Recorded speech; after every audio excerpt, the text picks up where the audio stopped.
I welcome you all again.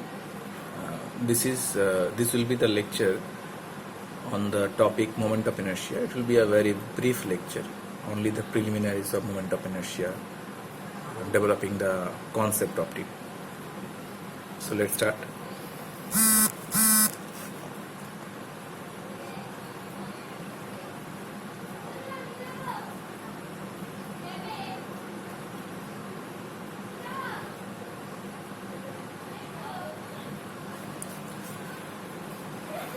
So first of all, let me first write down the definition of moment of inertia. What do you mean by moment of inertia? By definition, you can say it is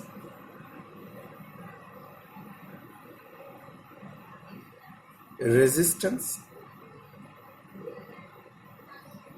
against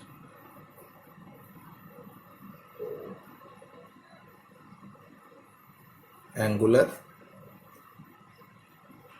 acceleration. Now what does it mean? Now you were familiar with this equation, I think. What is it? This was Newton's second law. Yes. So this was force, this was a mass, and this is the linear acceleration. Now the similar expression for angular motion is this one, where this tau represents the torque, which is similar to the angular force, this angular acceleration, and now this quantity, this is our moment of inertia. Now this moment of inertia may be mass moment of inertia, may be area moment of inertia. If you are considering a lamina, then the area represents the whole body. If your consideration is a three-dimensional body, then it will be the mass moment of inertia, whatever it is. But the sense is that it is the resistance. It gives you an idea about the resistance of a body when it is subjected to any angular disturbances.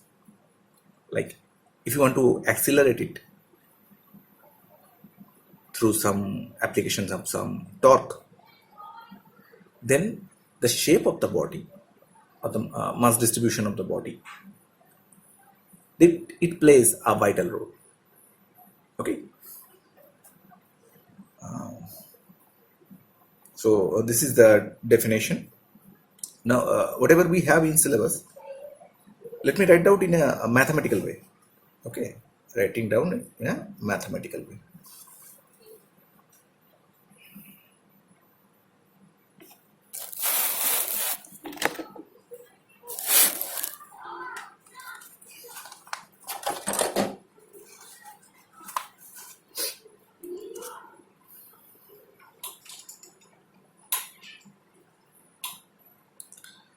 Say these are two axes.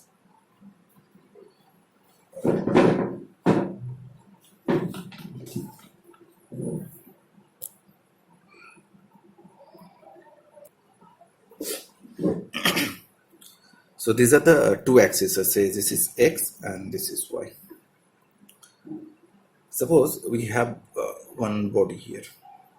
So it is a lamina or a two-dimensional body. Okay, and this area is say A. Okay, the area of this body is A. A is area. Now, say there is a small area here. Small elemental area, and that is dA. The distance of this area from x-axis, say this distance is y. The distance of this area from y-axis. Note this is a perpendicular distance. Okay, I may have drawn in a different manner, but this is a perpendicular distance. So this is x. So we can write the moment of inertia about axis x of this elemental area will be y square dA. It is square of the distance about the axis about which we want to calculate the moment of inertia of any substance multiplied by the area of the substance. So if for the small area it is y square dA, then for the whole area it will be simply the integration over the whole area. Similarly, the moment of inertia about axis y, it is this one. Now think there is another axis which is perpendicular to both x and y, which is here, perpendicular to the plane of this paper and originating from this. So that axis is z axis. So this one is your z axis. Okay, this one from this point originating from point O and coming upwards perpendicular to the plane of the paper, and that is z axis. So what will be the moment of inertia of this elemental area? Say this is the distance, say r. So the moment of inertia about z axis is integration r square dA over the whole area. Clear? Now, as you can see,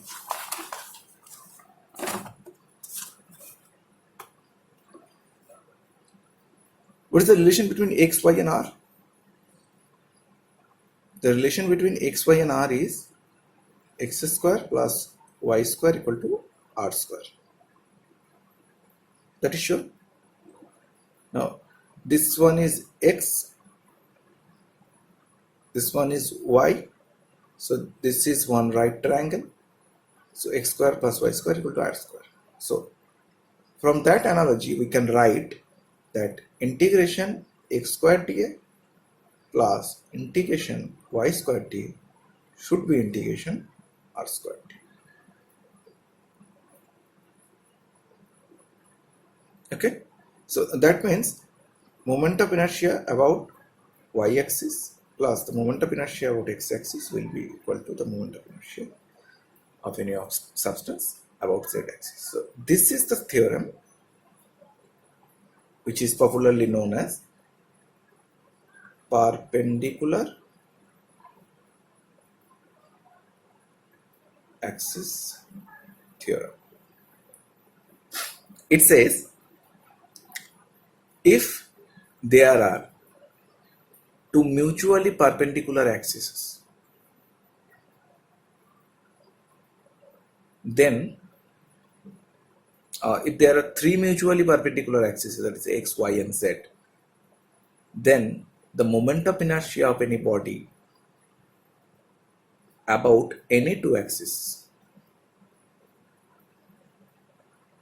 if it is known, then you can find out what will be the moment of inertia about the third axis.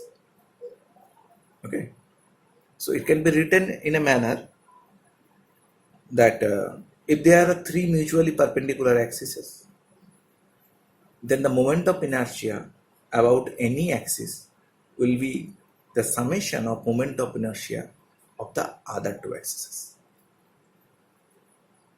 Okay, so that is perpendicular axis theorem. Now there is another concept called parallel axis theorem, another theorem. Okay, let me just jot it down for you.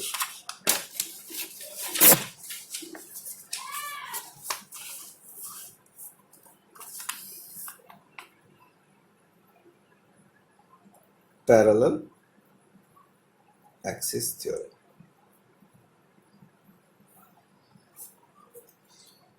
Now, what is the parallel axis theorem? So, it says if there is any body of area A, then if you know the moment of inertia of this body about any axis, say this axis is x prime, x prime. If you know the moment of inertia of this body about this axis,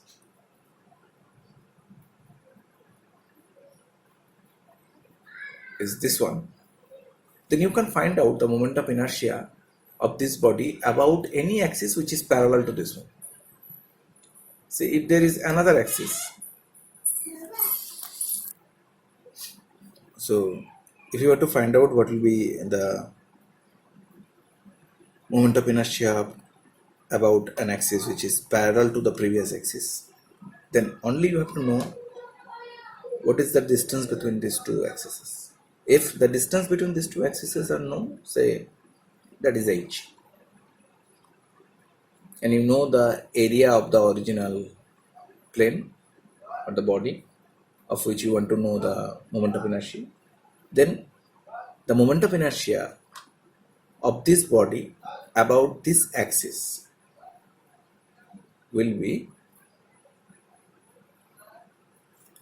the moment of inertia of this body about the previous axis plus area of the body into distance, square of the distance between the axes. So if you know the moment of inertia of any body about any axis, then you can find out what will be the moment of inertia of this body about any axis which is parallel to it. Okay, so this is called the parallel axis theorem. Now, coming back to the perpendicular axis theorem, what we have just noted here, this one. Now, often this moment of inertia about z axis is called the polar moment of inertia. Polar moment of inertia, that it is called. Okay, where this is the radial distance of the body from the axis of rotation. So to find out the moment of inertia of any body, you need to know the perpendicular distance from the axis of rotation, the area of it. Now this is about the area moment of inertia. The similar analogy can be applied for mass moment of inertia. Instead of writing dA, you just need to write dm, elemental mass, and this same formulation will work. Now tell me, what will be the unit of moment of inertia? What will be the unit of it? I'm specific about area moment of inertia. So what will be the unit of area moment of inertia? Let me write down the formulation of say moment of inertia about x-axis is this one. So what is the unit of y square? Y is basically a distance, so square of the distance. Say the distance is in millimeters, so millimeter square into dA. dA is area. If the dimension is in millimeter, then it will be again millimeter square. So millimeter to the power 4 is the unit of area moment of inertia, or you may write as meter to the power 4. So centimeter to the power 4. Basically it is, the dimension is length to the power 4. Okay. Okay. Now we have one more thing, that is called the radius of gyration.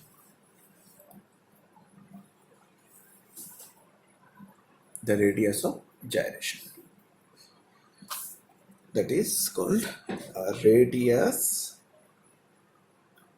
of gyration. I think you know this thing, you have already studied it.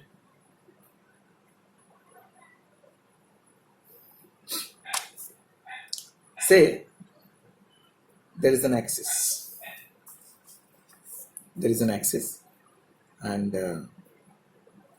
this is a body, irregular shaped body. A body can be thought of assemblage of particles, and each particle is at a certain distance from this body. Say this distance is y1, y2, y3, okay, this way. And this axis is x-axis. So this body has a moment of inertia about this axis. And say this moment of inertia, I'm considering this to be a small elemental area, or you can think it as small elemental mass, whatever you like. So I'm considering it that these are small elemental masses. Okay, several small elemental masses. Individually, they are at a distance of y1, y2, y3, this way up to yn. So what will be the moment of inertia of the whole body? So it will be the generalized form y square dm. This is the moment of inertia of the body about axis x. Now, if we think that this total mass is equal to this one, the new dot here, and the total mass is m, in such a way that m is integration dm. Is it visible there? Yes. Sorry. m is integration dm, summation of all the masses. Or you can think this is area. Area can be concentrated. Now area cannot be thought to be concentrated. Okay? So that's why the analogy is made with the mass. So now this mass is at a distance, say particularly at a distance k from this axis.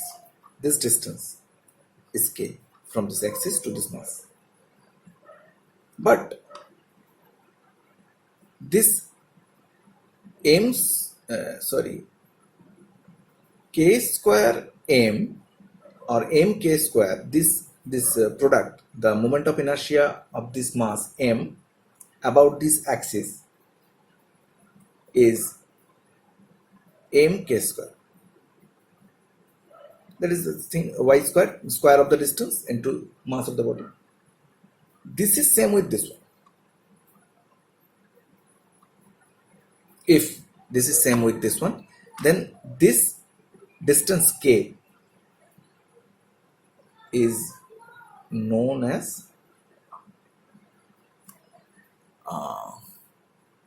radius of gyration. So how can we define it? We can say it is the radius measured from the axis. It is the radius measured from the axis at which the whole mass of the body is assumed to be concentrated without any change of moment of inertia of the body about the given axis. So let me just write it down here for you. It is the radius measured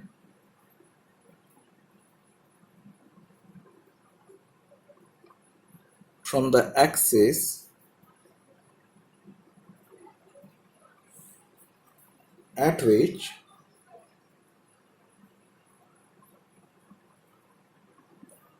whole mass of the body is assumed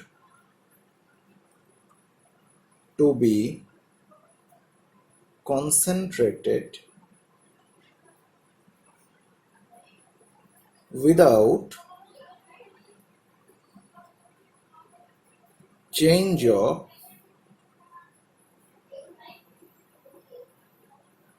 moment of inertia of the body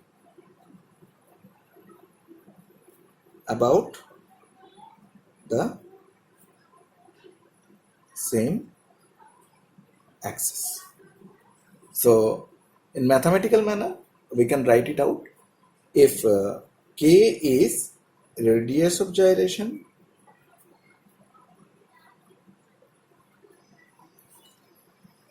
I is moment of inertia. I'm not mentioning whether it is a mass moment of inertia or area moment of inertia, whatever it is, the concept of radius of gyration is applicable. Then we can write I equal to ak square, where A is area of the body,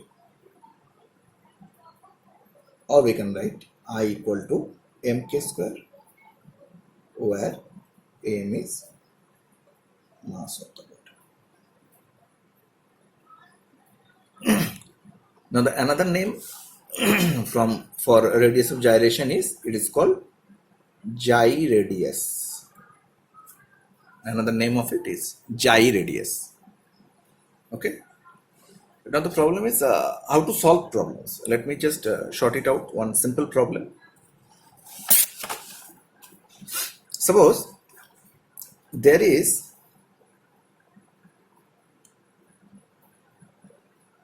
one rectangle, a rectangle of width b and height h.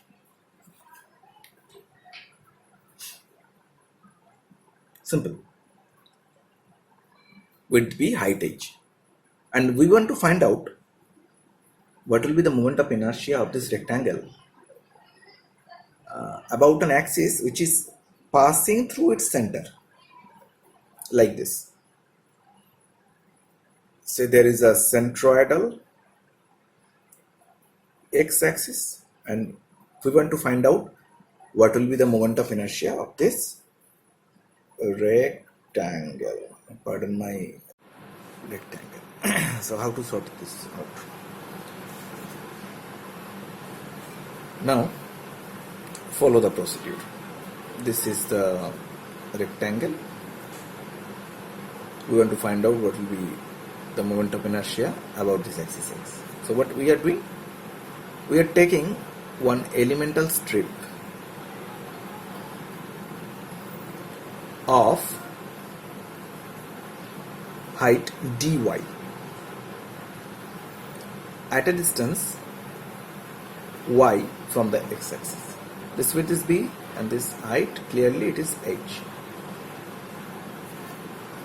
So what does it say about x-axis? What will be the moment of inertia? No doubt it is y square dA. Now dA is this elemental area. This elemental area dA is nothing but this one multiplied with this one. This is the area. This is basically a rectangle. This width is b and this height is dy. So b into dy. Now substitute this value here. So we having y square into b into dy. Now this was over the whole area A, and this limit is y. So what is the limit of y? Now this is x-axis. So the limit of y is here, it is y equal to 0 line, this one, isn't it? So y is positive here, y is negative here. So coordinate of these 2 points, this is minus h by 2 and this is plus h by 2. So the limit will be from minus h by 2 to plus h by 2. Okay. So b is a constant, can be taken outside. So we have integration y squared dy from minus h by 2 to plus h by 2. Now again